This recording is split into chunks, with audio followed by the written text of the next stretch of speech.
É inegável que as inteligências artificiais evoluíram muito de uma década pra cá e na real até menos tempo do que isso, porque eu lembro vividamente na minha infância de quando eu jogava SimSim no celular e via aquele robô conversando e xingando que nem gente real. Era absurdo, era engraçado, meio assustador, só que ainda assim era mágico. Naquela época a gente ficava impressionado perguntando alguma coisa pra Siri e ela respondendo a gente, ou até mesmo com os algoritmos de redes sociais, começando a te recomendar exatamente coisas do seu gosto, e a gente olhava pra aquilo como se fosse o auge dessas tecnologias. A gente achava que aquilo era o futuro, e era só legal, nunca tinha sido tratado como ameaça. Ninguém chamava aquilo de roubo, ninguém falava em desvalorização de profissões, era só a tecnologia deixando a vida mais fácil. Só que quando chegou a pandemia, a gente passou a ser obrigado a ficar em casa. A internet virou praticamente nosso único ponto de contato com o mundo. E foi nesse momento que a tecnologia acelerou, e acelerou pra caralho. Projetos que estavam em desenvolvimento há anos simplesmente deram um salto enorme. E as inteligências artificiais são a prova disso, porque elas passaram de um simples entretenimento ou algoritmo pra serem capazes de escrever, conversar, traduzir, programar, desenhar e fazer tudo o que você pedisse pra elas. O ChatGPT, por exemplo, é o que mais estourou nessa época, porque de uma hora pra outra você podia conversar com o IA que te respondia de forma coerente e fluida, como se você realmente estivesse falando com um humano. As pessoas começaram a usar isso pra tudo, seja pra trabalho, pra estudo, pra piada e shitpost, ou até mesmo pra desabafo. Só que aí entra um grande problema. As IAs deixaram de ser só um recurso de conforto e de entretenimento e passaram a ocupar espaços criativos, passaram a ser vistas como alternativas pra quem vive de arte, pra quem escreve, pra quem desenha, pra quem faz música ou qualquer coisa. E o que antes era só um joguinho ou uma ajuda de algoritmo pras redes sociais virou literalmente uma disputa real, não só de valor ou espaço, mas de identidade criativa. E eu não vou vir aqui ser o chatão que vai falar que odeia inteligência artificial e que ela vai matar os artistas, muito pelo contrário. Eu acho que elas realmente são inovações incríveis pro nosso mundo, por mais que elas ainda tenham controvérsias, e a luta contra esses problemas é muito justa e certa, mas talvez não da maneira que a maioria dos artistas estão lidando no Twitter.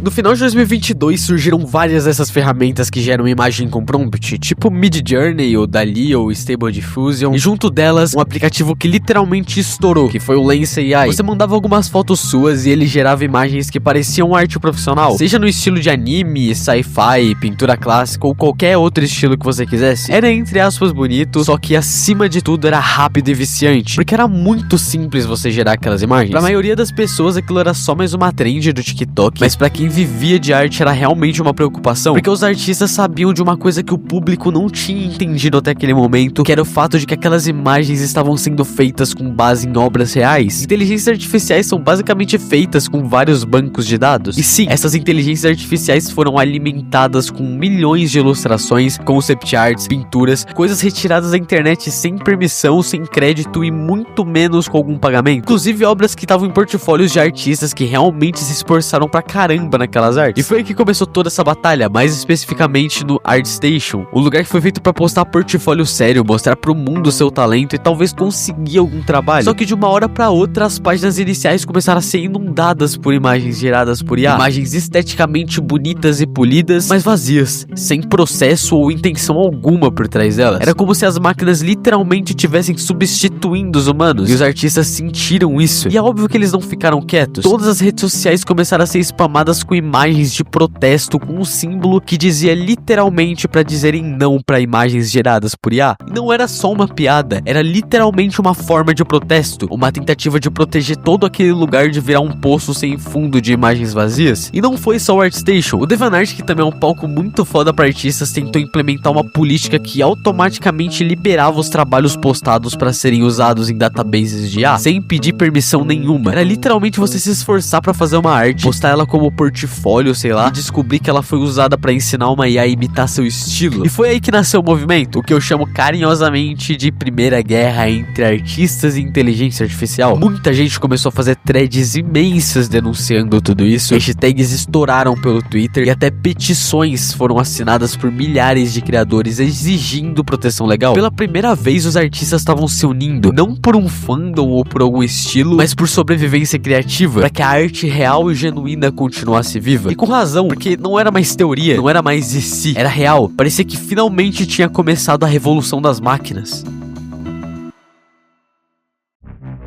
E depois de tudo isso, em um tempo considerável na real, chegou mais uma trend que à primeira vista parecia inofensiva, que consistia em transformar sua foto no estilo Ghibli usando IA. A proposta era muito simples, você mandava uma foto sua e o ChatGPT gerava uma versão com o traço absurdo do Miyazaki. Pra muita gente isso era só uma trend, foda-se, gente mais velha usando pela primeira vez o Miyazaki e se divertindo vendo o neto transformado em personagem de anime, gente que nem sabe o que é um database, que nunca ouviu falar em ética algorítmica, mas pra comunidade artística aquilo foi bizarro, porque diferente de outras trends, ali o que tava sendo imitado era o estilo de um estúdio real, de um artista real, de uma obra que marcou gerações. Empresas e marcas gigantes começaram a postar imagens dessa trend, plataformas enormes de redes sociais começaram a recomendar esses filtros e ferramentas baseadas em IA como conteúdo viral, popularizando cada vez mais isso entre milhões de usuários. E isso se tornou uma discussão muito mais complexa, porque não era mais só sobre ferramentas ou artistas, mas sobre quem tem o poder e o controle nessa nova era da criação digital. E com isso fudeu tudo, artistas denunciando,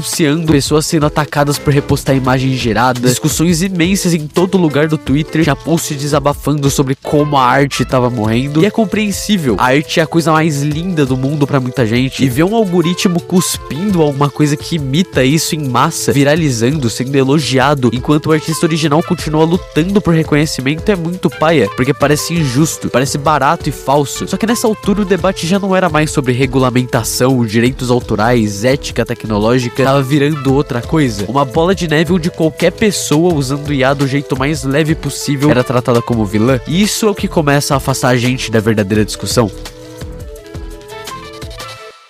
Mas qual que é a definição de arte? Ok, isso é uma ótima pergunta e eu não vou me aprofundar muito nela, porque é fácil dizer que arte é expressão, é sentimento, é a alma do artista, só que na prática a arte pode ser muita coisa, é muito subjetivo. Pra mim, pelo menos, a arte é qualquer manifestação humana que tenha sido feita, seja por hobby ou por um desejo genuíno de expressar algo e que consiga despertar algum sentimento em alguém. Pode ser um quadro, uma música, um vídeo, um filme, ou até, sei lá, um show feito no improviso. Se aquilo transmite alguma coisa pra alguém ou se conecta de alguma forma, então isso já é arte. E é aí que tá o ponto. A IA pode até gerar uma imagem bonita, ela pode até copiar estilos, montar um texto ou escrever uma música coerente, mas ela não viveu isso. Não tem nada de humano naquilo. A arte de verdade, mesmo que simples, vem de um lugar muito humano, de alguém que, independente da maneira, quis colocar alguma coisa pra fora de algum jeito, mesmo que não tenha tido uma técnica perfeita, mesmo que tenha começado só como um hobby, mesmo que tenha sido só pra mostrar pra 3 amigos no WhatsApp. E o ponto é que a IA pode gerar resultado, mas nunca humanidade. E é isso que faz a diferença. Por isso que o medo de quem vive de arte é muito compreensível, porque o que tá em risco não é só o espaço de mercado, é a própria definição de arte. A essa altura dá pra entender o porquê do medo e da frustração. A arte é uma das poucas coisas que ainda parecem humanas no meio de um mundo tão automático, e ver ela sendo reduzida a prompt, a template e filtros é muito bizarro. Então é claro que tem que ter resistência, tem que ter debate, tem que ter cobrança e regulamentação, porque quando uma ferramenta passa a ocupar o espaço do artista sem o artista, tem alguma coisa errada.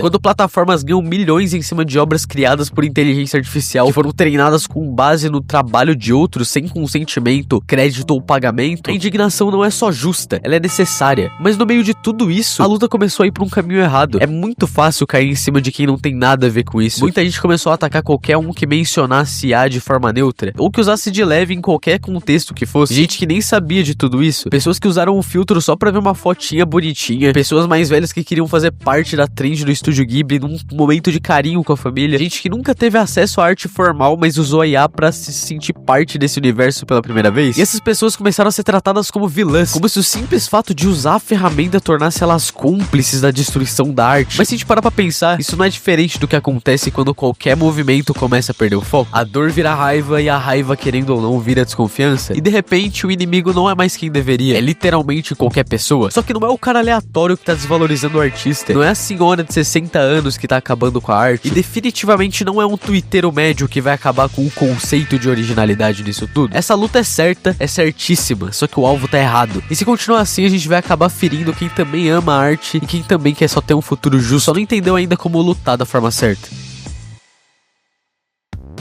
Mas enfim, é muito maluco tudo isso que tá acontecendo e talvez quem tá de fora disso tudo não perceba, mas a comunidade de artistas tá um caos absurdo nesses últimos tempos. E realmente me assusta muito o quanto que inteligências artificiais evoluíram desde 2022 pra cá, mas de certa forma também me gera certa curiosidade pra saber como vai ser daqui 10 anos. Se você viu até aqui, eu fico muito feliz de verdade. Não sei se você concorda ou discorda com as coisas que eu falei nesse vídeo, mas pode ter certeza que se você tem uma visão diferente, você pode compartilhar ela aí nos comentários de maneira respeitosa, claro. Eu vou ler tudo e fazer questão de responder. Enfim, eu sou o Dacro, um artista que também tá fazendo parte disso tudo, e eu quis mostrar pra vocês o porquê que as IAs estão vencendo essa guerra contra os artistas.